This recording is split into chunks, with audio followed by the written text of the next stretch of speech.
இவங்களுக்கு வந்து தலைமை பண்பு இருக்கும். அதே மாதிரி இறையாற்றலோட ஒருமித்து அவங்க வந்து வாழ்வாங்க அப்படின்னு சொன்னீங்க. நெறைய பாசிட்டிவான விஷயங்கள்லாம் சொன்னீங்க. இவங்களுடைய படிப்பு, எதிர்காலம்லாம் எப்படி இருக்கும் சார்? நிச்சயமா. அதாவது இந்த உத்திராட நட்சத்திரத்திலே கணபதி விநாயக பெருமான் பிறந்ததாக ம்.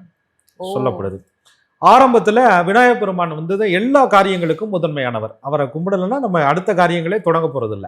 குலதெய்வத்திற்கு முன்னதாகவே விநாயகரை வழிபாடு செய்தா குலதெய்வம் தான் முதல்னு சொல்றோம். ஆனா அந்த குலதெய்வம் கோவிலில் கூட விநாயகரை வழிபாடு செய்வது பிறகுதான் குலதெய்வத்தையே நம்ம கும்பிடுறோம்.